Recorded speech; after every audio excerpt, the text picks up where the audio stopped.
Kuphina kuphi emakhaya amadolobheni asekomplasta khona sanibukela ke bekunene ke ehlelweni ilungelo lakho it's your right sesikhona ke thina amavulandlela sikulethela ke lihlelo bukhoma lapho ke SABC 1 lihlelo kulithinza wena nako konke namalungelo akho njengemthengi. This week South Africa joins the world in marking World Consumer Rights Day. Lokusuku ke lugujwa njalo ngamhla ka-15 kule nyanga yaMarch.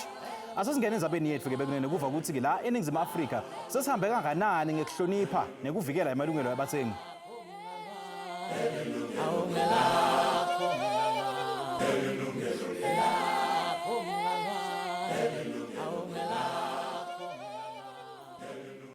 Manje kukhuluma ke kabanti ngale nyanga ye-World Consumer Rights Day nekuthi ke usho kuthini ke kubathengi baseNingizimu Afrika asesimukele ke Thezi Mabuza lomele i-National Consumer Commission siphinde sibe na Kwanda Vabaza lo tositshela kabanti ukuthi ke ngabe lento basitha kanjani office lelisha labo le National Financial Ombudsman. Welcome to both of you. Thank you so much for joining us. Thank you. Thank you for having us. Ngicela ngayo ke mshengu ukuthi ke njengoba mhla ka-15 sigubha ke i-World Consumer Rights Day. Kepha ke bathengi nama-consumers alike, is there a reason to celebrate?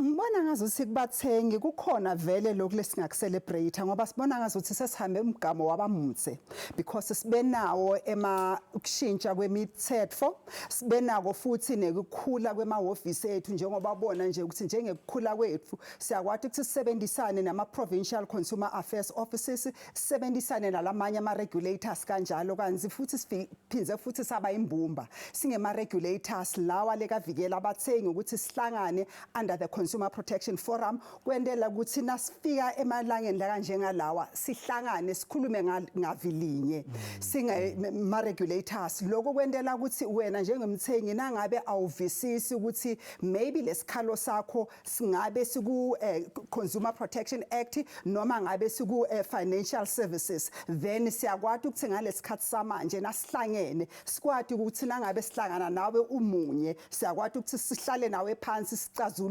wathi ukuthi no nangabe lokhu ngibhekene nayo then you can even choose a regulator there and there lo la ngakwazi ukuthi akuside so njengoba sizohlanganyela eFree State that's exactly lokho lesitokwenda ukuthi sihlangane sibe imbumba sikhulume ngavilinye. Kuya ngani vele mshengu lokuthi tindzaba letinje ticatululwa njalo njenge-Consumer Rights Day? Why isn't it ukuthi ke every day kube i-World Consumer Rights Day? Ngoba ke siyathi ukuthi ama-consumers ahlala anetikhalo every single day. Siyaye sikwende lokho simahhovisi la kahlukene but then siyaye sithathe ukuthi every quarter okwamanje starting from ku-2023 ekuqaleni nje kwa-2023 ngaMarch kufikela manje besiyaye sithathe ukuthi every quarter will meet in a specific province njengoba last year siye saqala elona eNorthwest so besiyaye siwashintshe nama-provinces sithathe liviki sifike ku-province ngayinye sihlangane and then sende sure ukuthi in that square kilometer we bring wonke ama-regulators ethu together then sisebenzise yonke lemithetho njengokuthi sitawuqala nje let's say nge-credit sibuke ukuthi no ebathengi laba labathatha kweleti ama-IDs abo nani bayakwazi ukuthi malungelo abo yini siphindze futhi siye embahleni kanjalo siye futhi nakuma-alternative power supplies. Okay. All right. Kwanda, let me also bring into this conversation. Now, sichazela kabanti ukuthi le office le NFO noma ke i-National Financial Ombud Scheme yini ama-objectives alo nekuthi ke lisunguleleni? So I think before it was established, the National Financial Ombud Scheme, we had a lot of different financial ombuds dealing with different issues. Yes. And in most of the times, it led to a lot of confusion for our consumers because you'd get our complaints that are overlapping amongst the schemes, and consumers will be now confused as to ayakubani to resolve this complaint. So now, to try and resolve the confusion, National Treasury and the FSCA commissioned a report by World Bank, and World Bank then decided or suggested that actually to resolve this issue, then let all our financial ombud schemes combine into one house with a single scheme with a single process to resolve complaints instead of having different schemes, having different processes. And because of that, then we now have this one organization, the NFO, and basically the simple objective of this NFO is to resolve all financial complaints by consumers against our FSPs, the financial services providers. What kind of financial complaints is the NFP dealing with? Noma ke put simply ngimaphi lama ombudsman lala ngeniswe kuleli hhovisi lenu lelisha? So currently we have the Ombudsman for Banking Services, the long-term and the short-term insurance, and as well as the credit. But I think the main aim and the end goal is to have the pension funds adjudicate as well as the phase ombud as well joining into this scheme. Okay. So nangabe ke kune issue le outstanding noma ke any outstanding issue from the previous financial ombudsman, now that it's now incorporated into this new scheme, the NFO, does it mean ukuthi leyo issue bayoqala kabusha noma it'll be a continuation of that issue? So it is a continuation of that issue. So the NFO will only be dealing with issues from the date when we came into being. So the NFO only started May 1 March. So our complaints received from March onwards as deleted by the NFO. But like you're saying, our issues that come before the NFO, what will happen is that they will continue being dealt with by the previous rules, basically. But if there is an appeal, so if people are still not happy with the ruling, then the new rules then also apply. So lokusho ukuthi manje onke lama hhovisi ama ombudsman sekavaliwe. No. So there's no longer now a Ombudsman for Banking Services, there's no longer a credit ombud, but within the NFO, we have our departments, the 4 departments. We have banking, we have credit, we have long-term insurance, we have short-term insurance as departments. Right. So Mshengu, do you get a sense ukuthi ama-consumer sabayawadi namalungelo abo? Do they grasp or are they grasping their consumer rights? Kona sihamba kancane ngoba nje nase ubuka lama complaints still lawa la kafika kithi siyasibona ukuthi ngazuthi abantu abakwati ukuthi babone ukuthi empeleni ngicomplaina ngani.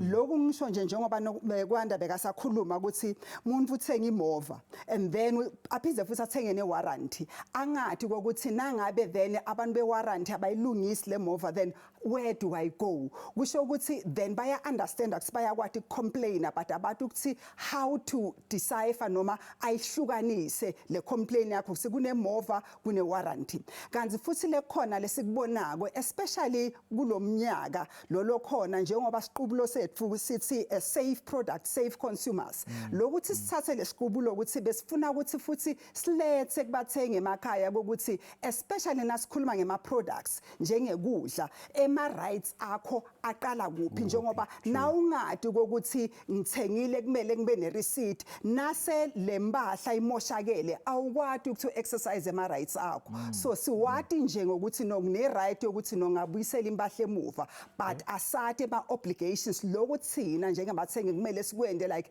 ngibe ne receipt ngathi ukuthi ngithenge kubani ngathi ngifunze lona ama user manual. So asikuthathi lokuthi sinema obligations sikhuluma nje njengawa lengemoyeni. Yes. Alright, asishiye lapho ke bekunene ke sithi shilela ngasetitolo siyabuya khona manje leli ilungelo lakho.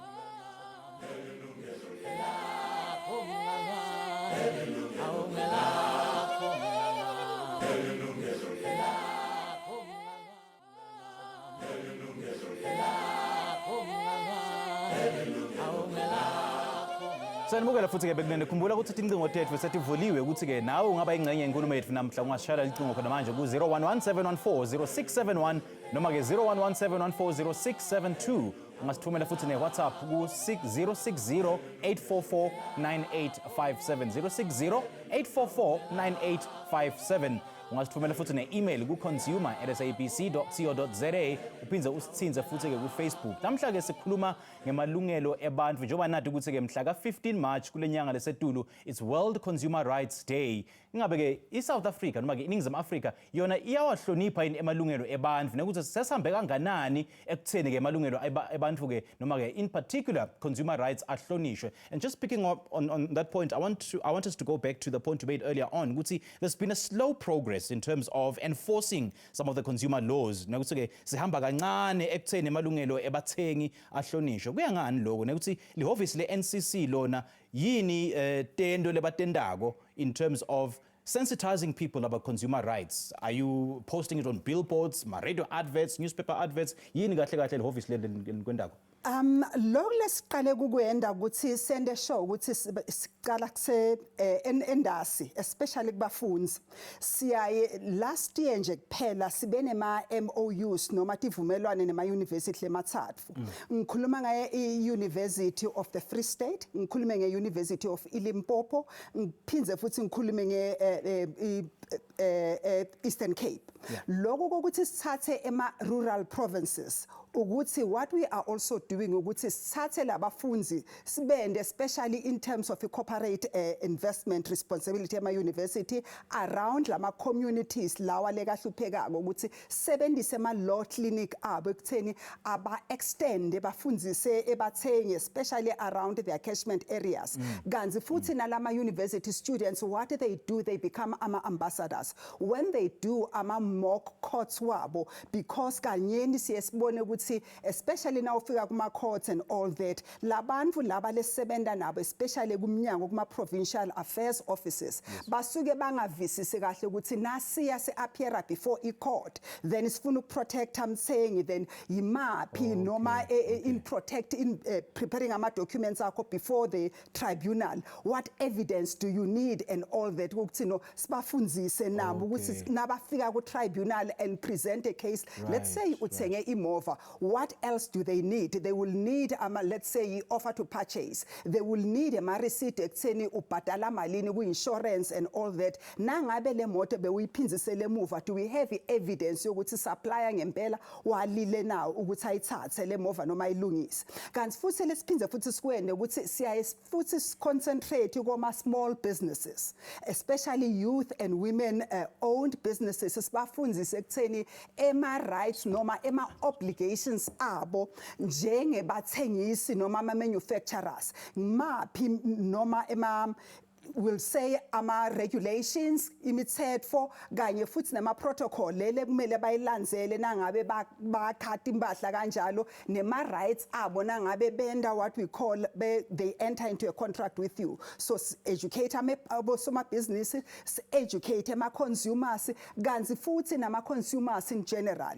siyaye sende shoko ukuthi nasikhanzela fuba njengaleli we go on radio especially ama community radios and make sure that we partner with provincial affairs in going to the community radios because it's where in information ledzingeka kakhulu kuma radios kubantu laba basesemakhaya so that is what we try and do but lekhulu kakhulu ukuthi nangabe we've won a case let's say satha le njengale yaka Vodacom le esithole a win kuyo siyaye try ukuthi sipublish ukuthi sibone ukuthi miphi imithetho le lomthengisa ayiphulile then we educate amanye ama suppliers ukuthi phela i-Consumer Protection Act really bites especially nangabe sithola ama administrative fine and then ama consumers akhanze redress kanjalo that's how we go about ukuthi njengemthengisi you know ukuthi the act really if you actually contravene any of the provisions then you are found at fault there will be an administrative fine then you will have to refund my consumers. Okay, so what's the level of cooperation between lehhovisi lenu nelehhovisi le-NFO labo kwanda vabaza lapha ukuthi ke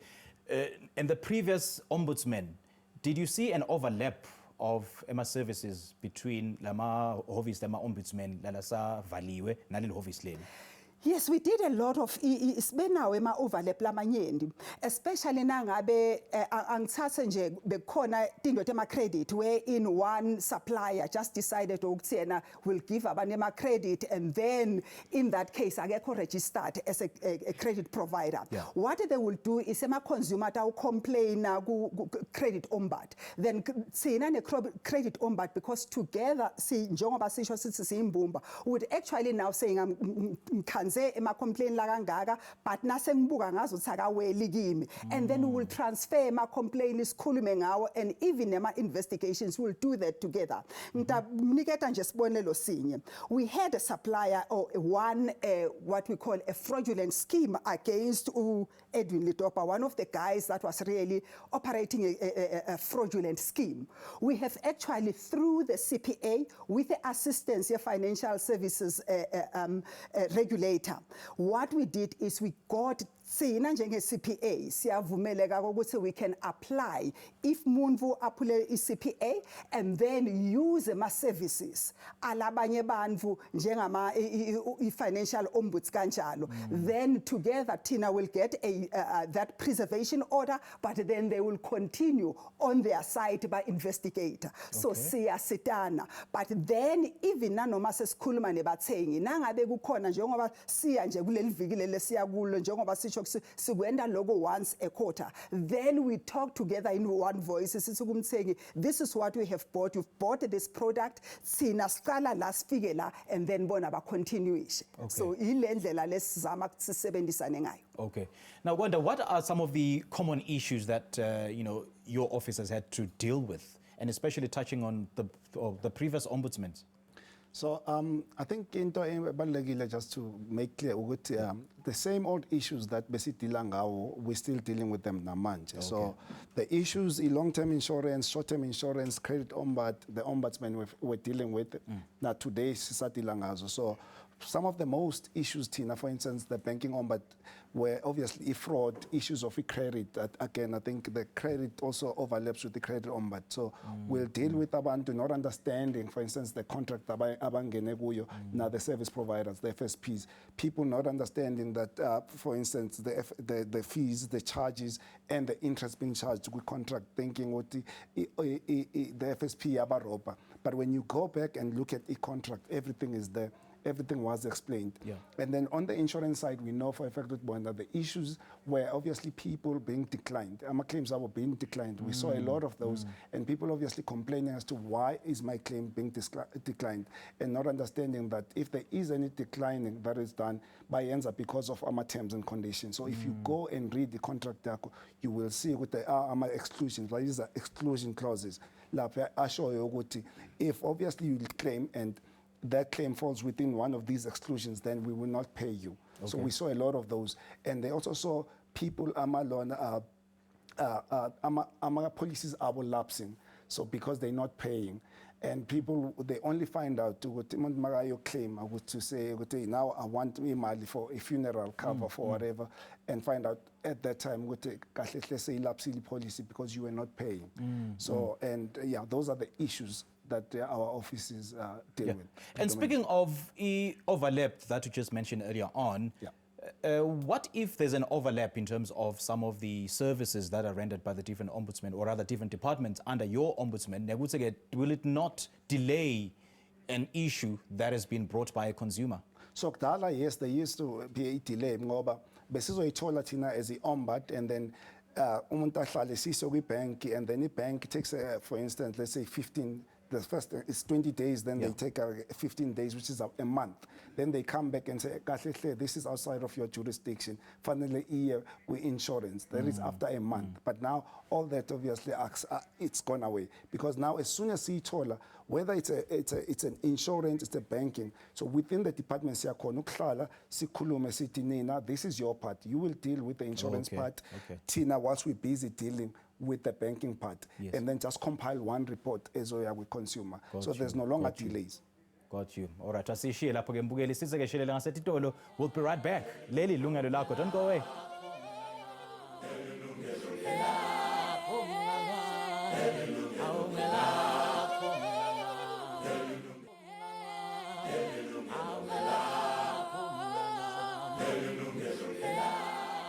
Welcome back. Remember, you can also be a part of our discussion today by calling us right now on 011-714-0671 or 011-714-0672. Ungasithumela futhi WhatsApp ku-060-844-9857. You can also email your thoughts to consumer@sabc.co.za or interact with us on Facebook. Let's take our first caller. We've got Anonymous from Pretoria. Anonymous, thank you so much for calling us. Welcome. Hello.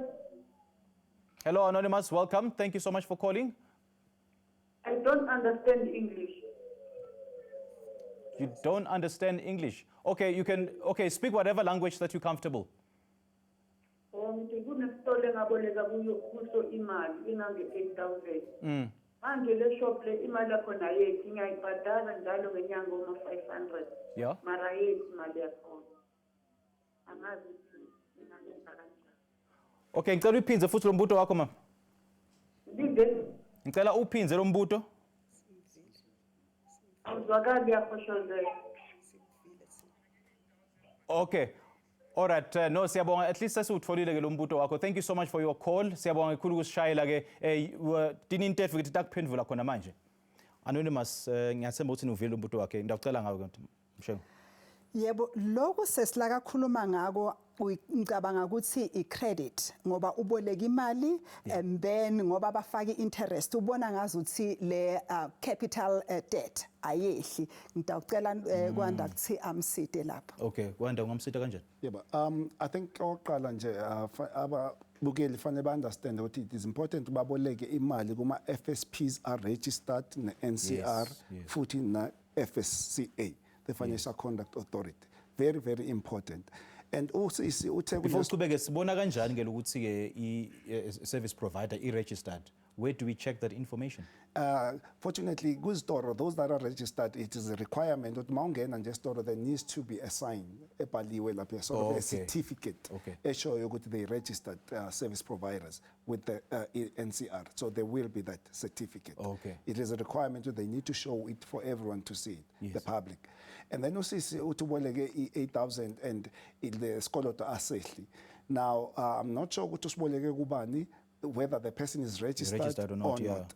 But if the person aboleke kuye usisi, I'm not sure if it was comfortable ukusho na, but if lo muntu aboleke kuye, the shop that aboleke kuye is a registered FSP, then a complaint chances are it will fall within a jurisdiction yethu, the NFO. And then usisi can come and lodge a complaint about that debt not obviously going down. But if that shop is not registered anyway, then UCC can go then complain to NCR. NCR will definitely investigate and deal, because each and every FSP or any person onikeza imali obolekisana ngemali out there, they must be registered. But if they're not registered, then it is a contravention, it's illegal, it's a crime, then they can report them to NCR.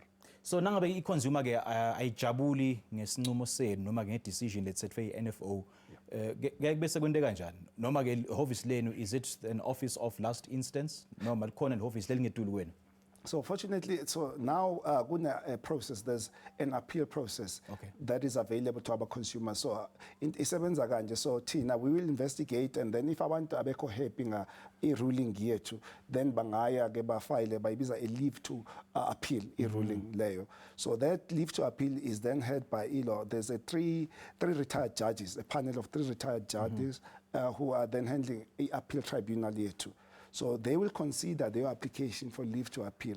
If there are good reasons, if no muntu lo ongekho happy unama reasons, and those reasons are good, I show you why that our rulings should be overturned, then those 3 judges, the independent of our of the NFO, so the independent external tribunal will be dealing with them. So they the ones about decide, and then if they're happy, then they will then make some recommendations, either to say our ruling was wrong, or if the reasons are not good, then they will just reject the application. Okay, so i-process yekuloja i-complaint nel-office lenu NFO, is it still the same process that we used in the previous ombudsman, noma ke say i-process lensha?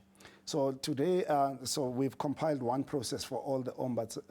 So now it's simple. Anyone on a complaint, they can either call or via NFO, our website, but completed the online application complaint form, or send a WhatsApp or an email. Just an email, as long as that email has all our details. Because previously, Tina, from our side, for instance, the banks wanted an application form completed.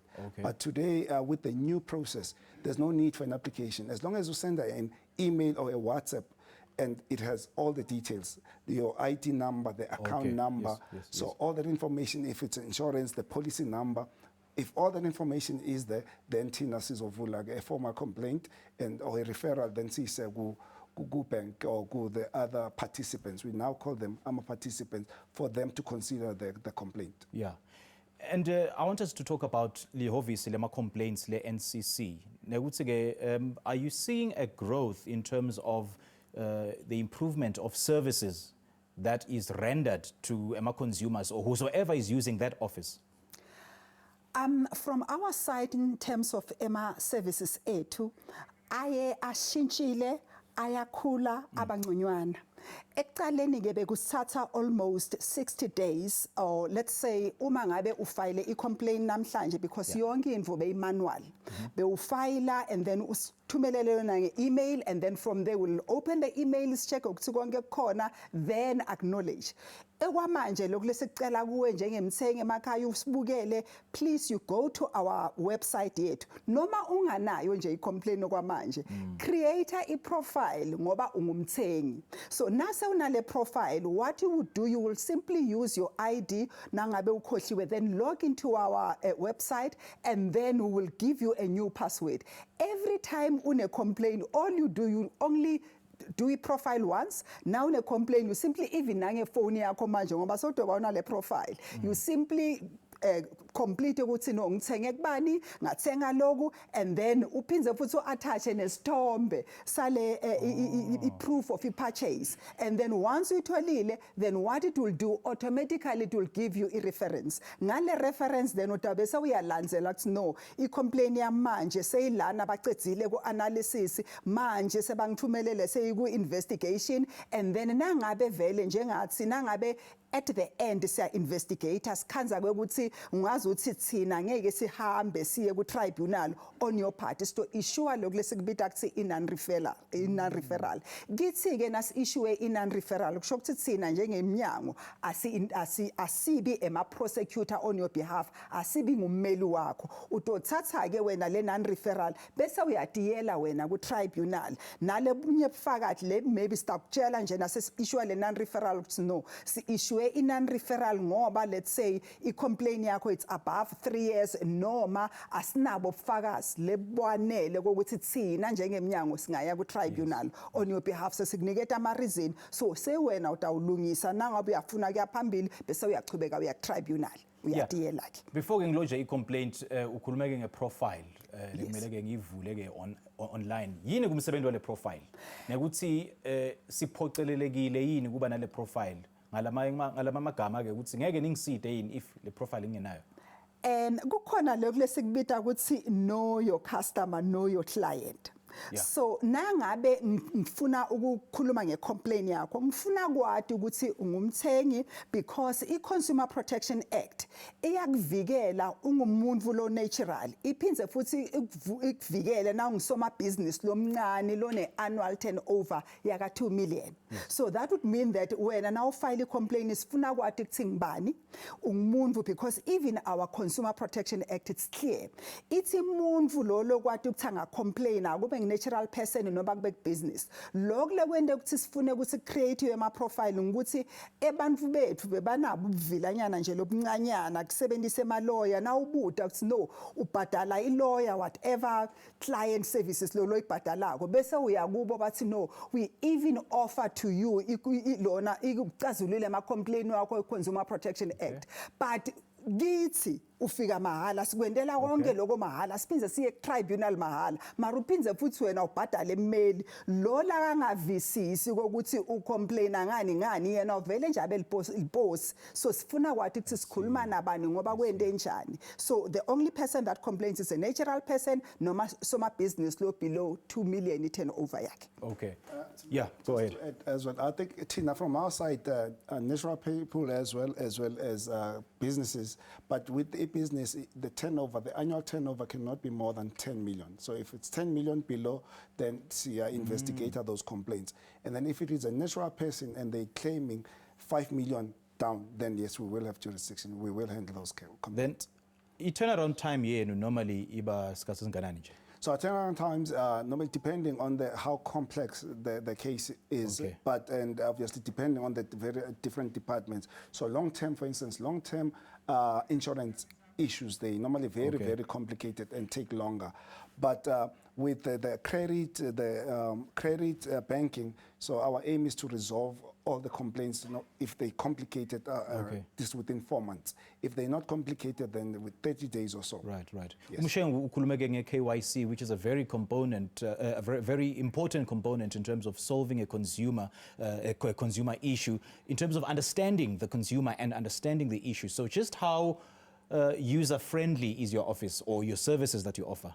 So fortunately, Tina, the people, any person who's a complainer against the bank, normally they have a contractual relationship, not that bank. So they already banking, not that bank, or they already have insurance policy with that insurance company. So already information yabo say corner. So it's easy. Okay. So as long as, hence I was saying, as long as you provide your ID number and the account number, or the policy number, then already we're able to identify you, as well as Ilona, the participant is already also able to easily identify you. So because of that, obviously, if the participant cannot find the policy, or if the bank or the participant is not able to find their account and you do not exist in their records, then it's difficult, unfortunately, exactly, then we will not be able to assist. Okay. Asishiye lapho ke. Mbukeli, siseshelela ngasetitolo. Don't go away.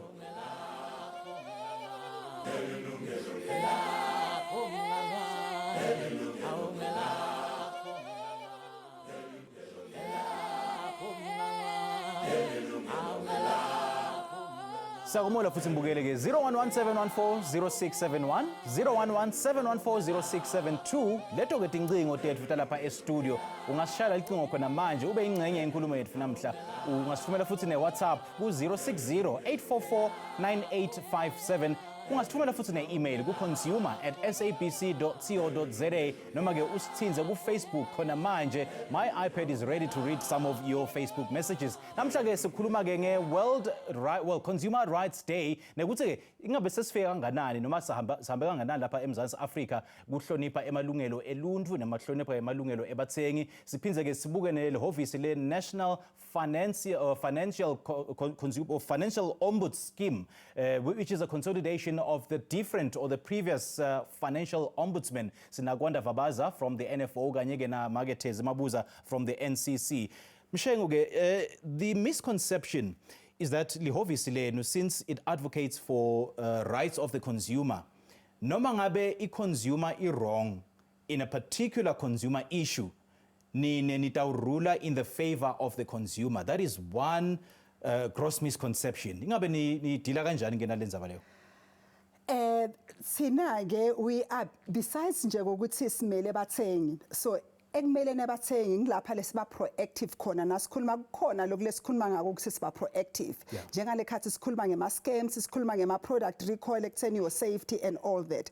But nasita ku complain, what we are looking at ukuthi we are a fair entity that looks at both sides. So njengebameli bakho kumele sende show ukuthi nasikumela sinabo bonke nje bufakathi lobulebukhona as evidence that is admissible at court. Kungakho ke sithi now complain sitawucela let's say ma receipt siceleni and then send a show ukuthi nawe njengemthengi ube compliant ekuqaleni before we take your matter and proceed to the tribunal, because nasikhuluma ngemthetho i-purpose ye-Consumer Protection Act is to have a fairness in the market, both for a supplier the consumer. Lekwa ukuthi mthengi uyingosi, yebo uyingosi ekutheni awuniketwe equality nema product laka safe, but nangabe sikhuluma ngefairness kusho ukuthi mthengisi nawe njengemthengi kumele nibe fair. Angeke uthenge info namhlanje then bese uyayiphula and then kusasa and say because I am king then I can go back and then get a new fridge or something like that. That would mean ukuthi ama-business ethu atawuwa phela ngoba ngibani lengafuna ukuthi abe ne-business ukuze kuthena aluze ngoba i-business yokuthi profit. Yes. So sikhuluma nje nge-fairness. All right, let's take our next caller. Sinathulani ukhona lapha ke eJozi. Sekomoyile ehlelweni sawubona. Yebo njani mfethu? Siphile kunjani baba? Ngiyaphila. Hawu khuluma nathi baba. Ngike ngathenga ibhayisikili la kwenye ishop la ePick n Pay still eduze kwala ama-China shop yakhona. So ibhayisikili beli 1100. So ngayipatanisa ke yaze yahlangana ngalithenga. Kodwa mangilithenga nakhona ngiliswayipile ngekhadi lami lasebhenki ngoba imali ngangiyifake kulo. Yes. So ngayiswipe and then ngalithatha ke then la hamba I think i-hour kwathola ukuthi alisafuni ngase ngakusasa ekuseni ngaliphindisela bathi bazolungisa bebengabophanga amanada athize ngalishiya ngaphinde bafona bathi li-right ngalilanda ngaphindisela ngize ngahambisa ngicishe kube kayi-6 yonke lento eyenzeka. Awu. Banginike elinye nakhona ngingasalifuni ngcono kubuya imali ngoba liyafana naleli lizonginika inkinga bathi no li-right lisha nalo lenza same thing. So-ke ngithe uma sengingala-ke mina sengibanikele lesibili ngathi hhayi ngicela imali yami. Hayi sakhuluma into njenge-hour kunzima ukuthi imali iphume baze banginikeza i-700 bathi bazonginika le ngathi mina ngiyayifuna enye ngoba ngaleso sikhathi benza lento ngangijaha ingane ibuye esikoleni so endlini ikhiwe ingane uma ibuye izothola kungenamuntu banginika le 700 ngayithatha ngabatshela ngizobuya ngilandele ingeke mase ngibuyela-ke bangithi no ngeke banginikele enye imali ngithi why reason yini bathi hhayi ukwagibela naye so ngithi mina aligibele isikhathi esingakanani wabe ngifune ibhayisikili mina ngiyi-pensioner so yonke into yama ngiyenza ngiyayibhajethela ukuthi ngiyenze. Okay, so till today unalo 700 abazange bakunika le balance? Azange banginike le balance esele bangitshela ukuthi ngeke banginike and uma ngiyakhona laphana ngisebenzisa u-60 ngelanga ukuya nokubuya 60 sonke isikhathi uma ngiyakhona. Okay. So uma ngigcine sengihleli nje ngiyibuza kambe ngizokwenza njani ukuze Siyabonga kakhulu at least asiyitfolile ke indzaba yakho. We got the gist of your issue. Thank you so much for calling us. Siyabonga kakhulu ke baba kushayela ma experts and ethu akhona ke kule show batakuchazela ke ukuthi ke kumele wente njani. Mshengo. Yebabe kule nginga lakho lelo bhekene nayo kokucala nje ukuthi na ucetha kuthenga impahla noma ngabe uthengeni ku the first 6 months nalempahla le uyithengile iyonakala okuqala unama choices lemathathu ukuthi bakurefund balungise noma by replace. So kuya ngawe njengemthengi kokucala nje uyakhethela wena because that product ibe defective. Ngilapha emalungelo akho aqala khona ukuthi uyakhetha. Nangabe ukhethe ukuthi abakurefund there and then within the first 6 months kumele mthengisi akurefund there and there without any question. The only time where sikhuluma ngokuthi i-user fee noma lokuncane mthengisi angakuthatha ngilekhathi nangabe ubenefitile, let's say le bicycle ube uhambe ngayo maybe after 6 months or so then ibe iloki mosheka, is then that lata uthi khona no uyisebenzisile because you cannot just benefit for free. But nangabe vele yamosheka within 6 months you've got a right yalo 300 lolo sele. Ngicela ukuthi yana ehhovisi leliseceleni kwakho ku provincial affairs offices angathi ukuthufona ukuphi lapha kwenye nenye province we have what we call i-consumer protection affairs offices. Yana kubo ubachazele nangabe lenkinga lobe nayo yendeke within the next 3 years, maybe let's say yendeke before March 2021, you still can come to us or whoever, any of the provinces, then they will deal with that complaint. Okay, thank you so much for that. From the perspective of the NFO, how would you help him? So, njengoba usisi bekasa chilo ukuthi there's complaints that are dealt with via CPA, and then there's those that are dealt with via the National Credit Act. So here, this one is completely outside of our jurisdiction because it is not an NCA, it is not a credit issue. So it would definitely not fall within the jurisdiction here, the NFO. No. All right. All right, asiyishiye lapho ke babukeli isathe carefully lekugcina ngci hlala kanye nathi ungasanyekati.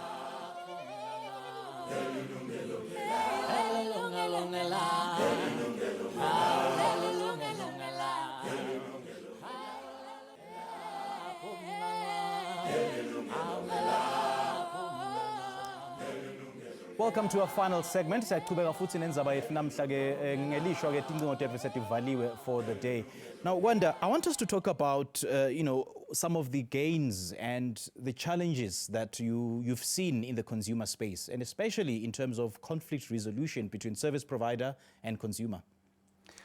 I think the gains that I've seen, I would say, Tina, I've seen more of our consumer protection organization bodies doing more to create awareness about the CPA, about the National Credit Act, the rights are contained within those two acts. So I've seen a lot of that. I've seen ombudsmen like Tina, for instance, evolving with the aim of trying to assist our complainants with creating a less confusing system, alternative dispute resolution system. So those are definitely gains.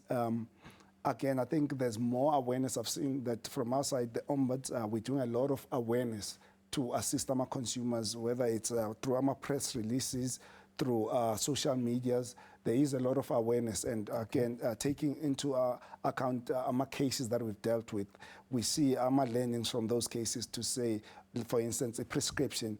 We deal with issues relating to prescription, and we know what a lot of people are not aware of our rights, and because of that, some of them have been paying prescribed debts on debts that are prescribed. They continue paying because they do not know. Luckily, those people who are aware, they come to us, and after complaining, then we say, actually, the participant here is in the wrong. They should not be collecting. 3 years has passed, and this person never acknowledged the debt by paying, or the participant calling and then the person saying, yes, I know I owe. None of that has ever happened. Okay. So after that, then obviously we learn from those, and then we teach abantu to actually, if those things never happened, you've never acknowledged it, you should not be paying. Then we tell the participants to refund all those, because there is obviously payments collected illegally. They're not allowed to collect that. The NCA forbids all that. So we've seen that. Challenges, I guess one of the gains is there is a lot of technological innovations in Zagalayo, especially within the financial services space. But I think the challenges that we've seen is that a lot of people are not understanding the workings of these financial products, the risks involved. And because of that, most of them end up being abused by some of these FSPs, and others end up falling victim to the scams and the schemes out there from obviously individuals out there who know exactly that these people... Okay. Unfortunately, we're out of time. Just your closing remarks, Mshengu? From our side, we would say that we really think that there has been a lot of progress. Benawo ama-consumers, ama-complaint nje angithatha nje kulo mnyaka nje wodwa. Sikhuluma ngema-suppliers la kangu-410 lawa leswa-investigatile, sacethe ama-complaints wakhona, nasikhuluma Wonke lo 410, have they been resolved? Yes, nje ma-suppliers lawa yende ema-investigation. Okay. Yeah. And then what we're looking at the redress. Directly imali lebathengi naba-complainer lebayitfolile emaphakethini nabo sikhuluma like 5.4 million just for this year only. And then nasesikhuluma lokhu lesikubita kusema administrative fine sikhuluma nga 1.4 million, where in suppliers after ses-investigatile then i-tribunal says start fine nina sikhuluma nje ngo 1.4 million different suppliers. But lekhona lesibalulekile futhi product recalls ukuthi we have developed product recalls njengoba sikhuluma, but lekhona lokulephinzisele emuva ekutheni singacethi some of investigations product recall gambukela wethu njengebathengi. So that is a problem. Khanza ukuthi product ine problem, and then bathengi bafike esitolo bamoshe. Makethezi Mabuza kanye nawe Gwanda Vavaza, thank you so much for joining us. We do appreciate your time. Thank you. Thank you, Simbonga. Kwanye nomukele sesifikele emaphethelweni ehlelo lethu namhla. Ngithatha sibonge ivakashi lethu ngesikhathi sabo. Ngithanza bonga kanye nani ngibabukele emakhaya ngekuba nathi kuze kube manje. Sihlangane futhi ngesikhathi lesitako lapho ngesitawube sinilethela ke lenye indzaba letawuthinza wena nemalungelo akho njengemthengi. From me Simpiwe Ngongwane and the rest of the team, sizinisale kahle. Wishing you all a great week ahead. Cheers. Hallelujah.